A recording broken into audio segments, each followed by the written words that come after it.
fíjate que tienes razón porque hay muchos equívocos por ahí porque no se ha profundizado con documentos históricos y antes de entrar directamente con esto de la vida de Juan Diego, a mí me parece clarificar muy bien una cosa que se ha equivocado mucha gente.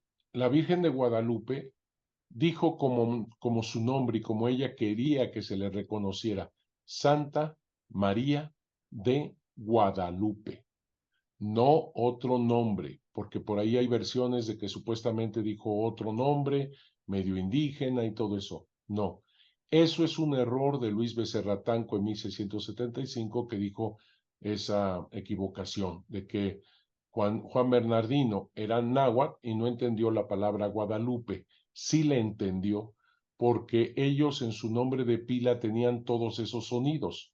Guadalupe, acuérdate que la D que no existe en náhuatl, en Juan Bernardino, desde que tiene el nombre de pila, usa la D, igual que su sobrino Juan Diego.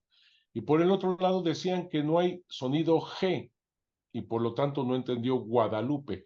Ella nunca dijo Gelupe, dijo Gua.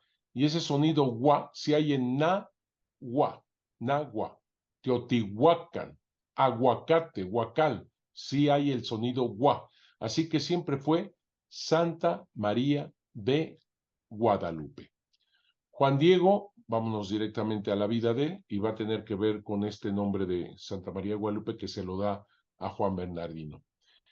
Santa María de Guadalupe, perdón, Juan Diego nace en Cuautitlán, crece en Cuautitlán, se casa en Cuautitlán, como lo decíamos. Y después se pasa a vivir donde era la esposa, María Lucía, Tulpetlac. Los dos lugares son del rey de Texcoco, Netzahualcoyotl. Por lo tanto, Juan Diego no es azteca, no es mexica, es tolteca, de mentalidad tolteca. Los toltecas son los más sabios, los más nobles, los más de alta alcurnia, digamos así, los artistas, etcétera. Netzahualcoyotl quería que todo su reino fuese como una universidad indígena, digamos. No le importaba si fuera Macehual o lo que sea, era alta escuela. Él era lo que quería. Juan Diego siempre fue un Macehual, también aguas aquí muy importante, porque han salido historias de que él fue noble. No, Macehual, un hombre sencillo, común, corriente. Todas las fuentes históricas hablan de eso, de que fue un Macehual, un hombre común. Pero vivía en un territorio, como lo estoy diciendo, tolteca, en donde todo mundo quería una alta escuela. Entonces Juan Diego entendió perfectamente a la Virgen de Guadalupe, que quien habla en tolteca noble. Le entendió Juan Diego y Juan Bernardino perfectamente porque son de esa región. En Netzahualcoyotl, este rey tolteca había llegado a creer en un solo Dios, pero no el verdadero Dios, porque lo que él creía era como una divinidad suprema, pero sin abandonar la multitud de ídolos, de dioses. Entonces, no llegó a creer, no dio el paso a creer al verdadero y único Dios. Sin embargo, ya era mucho ese pasito de creer que una divinidad fuera superior. A esa divinidad superior, Netzahualcoyotl, y eso lo entendía Juan Diego, le dice Netzahualcoyotl: ¿dónde estás tú, Tloquenahuaqui, Pamenohuani, Teyocoyani, Moyocoyotzin, Ilhuicahuatlaltipaque? ¿Por qué me has abandonado? ¿Por qué me has dejado? ¿Podré llevar la flor de mi vida allá donde tú estás? ¿Podré llevar la pluma de Quetzal allá donde tú estás? ¿Por qué me diste este corazón que ahora palpita si al final voy a morir? ¿Dónde estás tú, Tloquenahuaqui, Pamenohuani, Teyocoyani, Moyocoyotzin, Ilhuicahuatlaltipaque? Esas son las características que le ponen Netzahualcoyotl a esta divinidad. ¿Por qué lo digo? Porque Juan Diego, cuando él nace en 1747 aproximadamente, no se sabe exactamente su nacimiento, cuando llegan los primeros franciscanos en 1524, fue bautizado con toda su familia, el tío Juan Bernardino, la esposa María Lucía, 1524-1525. Desde ese momento comienza a ir a Tlatelolco para el catecismo. Entonces él caminaba de Tulpetlac a Tlatelolco al catecismo. Cuando llega el 9 de diciembre de 1531, él está caminando agarrando lo que sería la calzada Dique, que actualmente es la calzada de los misterios, para ir al catecismo. Y entonces Juan Diego no iba al Tepeyac. Ojo con esto, no iba al Tepeyac. La meta no era el Tepeyac, la meta era Tlatelolco, al catecismo. El Tepeyac se le cruzó, por decirlo así, y tenía que pasar a un lado del Tepeyac para agarrar la calzada Dique e ir a Tlatelolco. Y cuando ve este cerro muerto, árido, pedregoso, sin vida, y lo ve transformado en un verdadero paraíso, verdes, jades, esmeraldas, oro, plumas de quetzal, arcoíris, un verdadero paraíso, es Juan Diego quien dice: ¿dónde estoy? ¿Dónde me veo? ¿Acaso allá donde dejaron dicho mis abuelos, mis antepasados? En la tierra de las flores, Xochitlalpan, dice. Xochitlalpan, tierra de las flores, era paraíso. ¿Acaso en la tierra celestial? Ojo, él nunca se acordó de los franciscanos a los cuales iba al catecismo, pues nunca. Se acordó de sus abuelos, de sus antepasados. En otras palabras, la Virgen de Guadalupe desde ese primer momento con Juan Diego está haciendo una verdadera inculturación, tomando lo bueno y verdadero de tu cultura y llevándolo a la plenitud en el verdadero Dios por quien se vive, Jesucristo nuestro Señor. Eso es lo que está haciendo la Virgen de Guadalupe con Juan Diego. Juan Diego entendió perfectamente cuando lo llaman, la Virgen lo llama entre cantos de aves preciosas arriba, lo llama Juanito, Juan Dieguito, con esta manera tan digna: Juanito, Juan Dieguito. Sube Juan Diego a donde lo llamaban y él contempla a esta noble doncella. ¿Cómo supo que era noble? Juan Diego ni siquiera había hablado. ¿Cómo supo que era noble? Porque para los indígenas, los colores, los diseños en la ropa, volvemos a la ropa, eran tan importantes. El color azul verdoso que tiene el manto de la Virgen de Guadalupe, no cualquiera lo podía usar, solamente los emperadores. Así que inmediatamente se dio cuenta que era una emperatriz, la Virgen de Guadalupe, una noble doncella. ¿Por qué? Porque el peinado de la Virgen de Guadalupe no era de mujer casada. Las mujeres casadas eran un trenzado, dos trencitas, y se las subían a manera de cuernitos. Todas las mujeres casadas tenían que tener ese peinado. La Virgen de Guadalupe tiene el peinado hacia abajo, bien peinado, virgen. Solamente las vírgenes tenían que tener ese peinado así. Sí. Es algo impresionante la manera en que Juan Diego va captando, como cualquier indígena. Y ahí ella le dice: soy María, la madre de Tloquenahuaque, Pamenohuani, Teyocoyani, Moyocoyotzin, Ilhuicagua, Tlantipaque. Entendió perfectamente Juan Diego. Así que Juan Diego, cuando la Virgen de Guadalupe le dice: quiero tanto deseo una casita sagrada para manifestarlo a él, para ensalzarlo a él, para ofrecerlo a él, mi amor persona, que es Jesús. Quiero esa casita sagrada para escuchar su llanto, su tristeza, su dolor. Para cuando le dice también en ese primer día: soy tu madre, tengo el honor, la dicha de ser tu madre, se lo había dicho. La madre de todos aquellos que en esta tierra están en uno. Está hablando de todo el continente, está hablando de Estados Unidos, está hablando de Canadá, está hablando de Argentina, porque en aquel entonces no había fronteras. Y si todavía tomamos en cuenta que para los indígenas México no es un país, para los indígenas no es, México en ese entonces no es un país. Con fronteras, sí, habían los enemigos, tlaxcaltecas, huejotzinga, lo que quieras, había fronteras, claro que sí, pero no era el concepto de México un país solamente con fronteras, sino era el eje cósmico.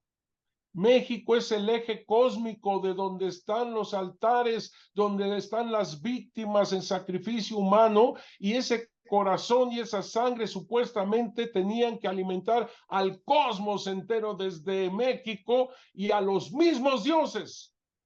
México no es un país. Por eso cuando llega ella en esa luna, en medio de la luna significa México, en el ombligo de la luna, en el ombligo de la luna. Está en el contacto con la vida. Y luego todavía viene embarazada con ese cordón umbilical, teniendo a Jesús en el vientre. Perdón esto, pero me parece tan importante.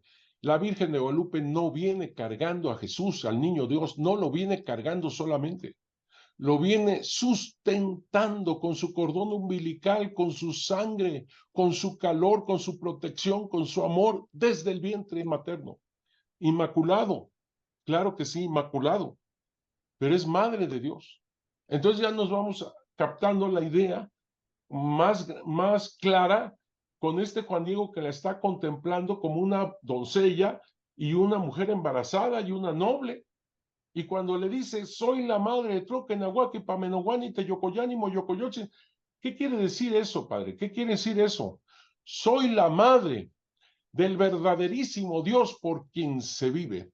Soy la madre del dueño de la cercanía y de la inmediación. Soy la madre del creador de las personas. Soy la madre del dueño del cielo y de la tierra.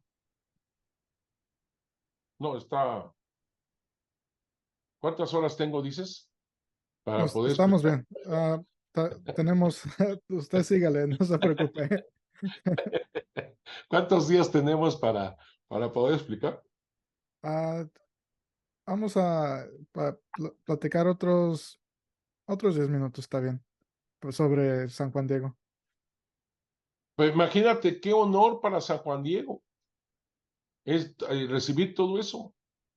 Así que Juan Diego es el mensajero de la Virgen de Guadalupe, pero, y por eso tenía que aclararlo, no es solamente el mensajero de la Virgen de Guadalupe. ¿Por qué? Porque en su vientre viene Jesús, porque en su vientre viene Jesús.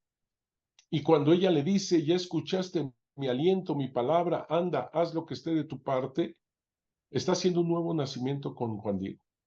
Así que Juan Diego es un mensajero de María, pero también de Jesús, o lo diré mejor, es un mensajero de Jesús por medio de María. Cuando va con el obispo y el obispo le pide una señal, en ese momento Juan Diego se convierte también en mensajero del obispo. El laico es mensajero del obispo. Juan Diego es un laico. Ella eligió un laico. Cuando Juan Diego le dice, manda a otro, porque a mí, yo no soy nada, soy cola, soy alas, humildad, ¿verdad? Manda a otro, porque yo no soy nada ni nadie. Yo necesito ser conducido, llevado a cuestas, no en lugar de mi andar ni de mí detenerme allá donde me envías, virgencita mía, mi chiquita, mi niña. Manda a otro. Y es cuando la Virgen de Guadalupe le dice al laico, tengo a muchos, mijo, tengo a muchos, pero es necesario que seas tú personalmente. Y todavía la Madre de Dios, del dueño del cielo y de la tierra, le dice, te pido, te ruego, te suplico que seas tú mi intercesor. Wow. El laico es intercesor de María, pero ya lo dije, es intercesor de Jesús a través de María. Y ve si no, Jesús a quién le pidió ser sus apóstoles, a pescadores, a gente común, a gente pobre, humilde en general, y le pide que sean sus intercesores, sus mensajeros. Tú que me estás hablando de todos los laicos que están metidos a dar el evangelio, nos debemos dar cuenta cómo Dios, el omnipotente Dios, podría haberlo hecho de mil formas, mil formas. Se hubiera hecho aparecer y, ¿no? Sin más. Pero no, Él quiere a gente común como nosotros para que seamos intercesores de su amor. Eso es lo que quiere. Y la Virgen de Guadalupe es el mismo camino. Cuando Juan Diego va con su tío Juan Bernardino, y como hemos visto, enfermo, agonizante, y corre por un médico y no logra nada, y corre por un sacerdote y se le atraviesa la Virgen. ¿Te das cuenta? Juan Diego en ese momento también es intercesor, nada menos que del anciano, y eso significa de la autoridad, de la sabiduría del pueblo. Así que el laico como tú es intercesor de Jesús, de María, del obispo y del pueblo. Así que Juan Diego, cuando ya por fin le lleva las flores al obispo en su tilma, que es su propia persona, y ahora se vuelve señal cuando la imagen se plasma en su tilma, la señal le pertenece al obispo. Quien pidió la señal fue el obispo. Así que su señal está impresa de las flores de la naturaleza, sí, pero en la tilma del laico. Es del laico, y sin embargo ahora con María y Jesús en el centro, le pertenecen al obispo. Date cuenta cómo la Virgen de Guadalupe hace iglesia, unidad de iglesia, laico, consagrado, centrándonos en Jesús, María, todo lo hace. Eso lo hace. Y así como iglesia quiere su casita sagrada en el llano del Tepeyac, y es donde guía al obispo para que se haga la casita sagrada. Permíteme terminar con esto de Juan Diego diciendo que le dice al obispo que quiere una chocita a un lado de la ermita para poder cuidarla. Es un honor para los indígenas barrer el templo, eso antes de la llegada de los españoles, porque es preparar la llegada a la divinidad. Por eso es un honor el barrer, el cuidar el templo. Y eso es lo que quiere hacer Juan Diego. Así que le hicieron su chocita, donde lo venían a ver hasta sus propios paisanos para que intercediese por ellos, tal cual. Muere Juan Diego en 1548. Te dije que él tenía casa en Cuautitlán y casa en Tulpetlac. En las dos casas hicieron unas pequeñas ermitas pegadas a cada casa para honrar que ahí fue la casa de Juan Diego, en Cuautitlán y en Tulpetlac. Y otro en donde estuvo viviendo cerca de la ermita, y tuvo seguramente alguna otra capillita o ermita que se le hizo en 1548 en Tlatelolco, donde él iba al catecismo. De esto también da muestra un códice que le llamamos de 1548, que es un memorial de la muerte de Juan Diego en 1548. Él en esa chocita hizo una vida contemplativa, se puede decir. Oraba, rezaba, comulgaba, hacía penitencia, etcétera, etcétera. Pero al mismo tiempo le decían el peregrino, porque iban por todos lados peregrino, hablando de Jesús y de María de Guadalupe. Hablaba por todos lados y se decía el peregrino. Tuvo ese doble tipo de vida, digamos así. Y al final muere, y su tumba está donde fue la tumba también de Juan Bernardino, porque el primero que murió fue Juan Bernardino. El 15 de mayo de 1544 lo enterraron en el cuerpo, digamos, de la pequeña ermita del Tepeyac. Juan Diego, cuando muere en 1548, lo entierran también en el cuerpo que fue de la ermita, o que es de la ermita, porque todavía ahí está la ermita abajo del Tepeyac.